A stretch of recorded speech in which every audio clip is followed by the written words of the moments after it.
I hope you don't argue like Thomas and Percy.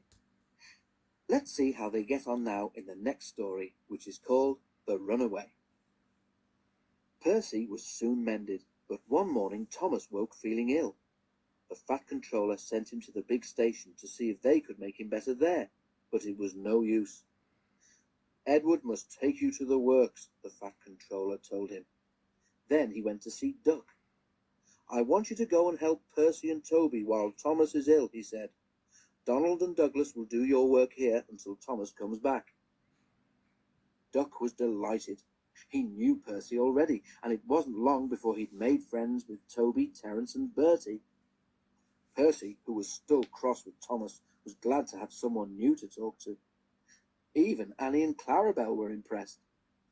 Such nice manners, they told each other. It really is a pleasure to go out with him. They soon made Duck welcome, and he laughed when they told him how Thomas had once left their guard behind at the junction. When Thomas came back, Annie and Clarabel told him how well Duck had managed.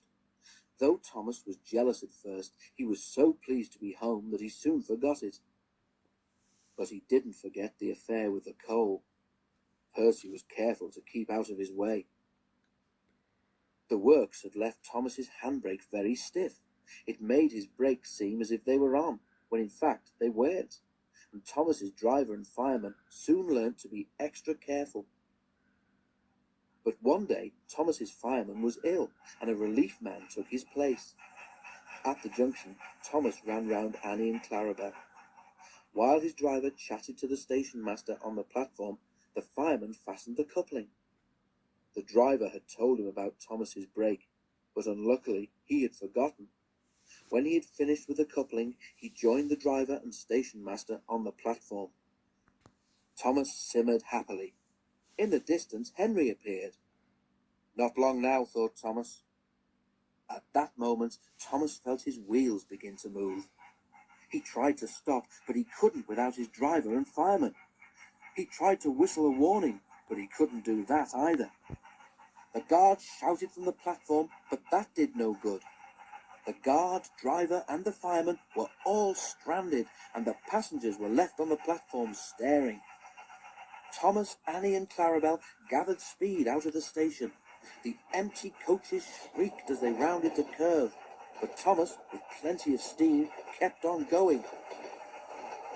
The signalman at the junction soon realized what had happened and sent a message along the line.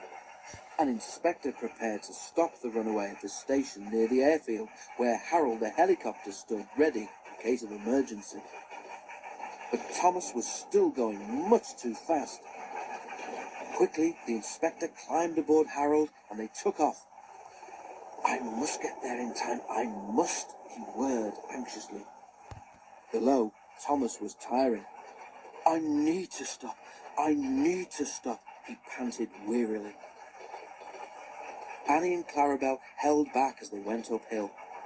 As they neared the station, Thomas saw Harold land and the inspector run towards the platform where he stood waiting. This time, Thomas entered the station slowly enough for the inspector to act. Running beside the train, he judged his moment, jumped and scrambled into Thomas's cab. Then he put the brake hard on.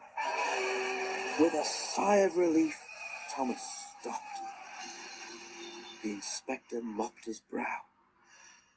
Phew, he remarked. Wearily, Thomas agreed with him.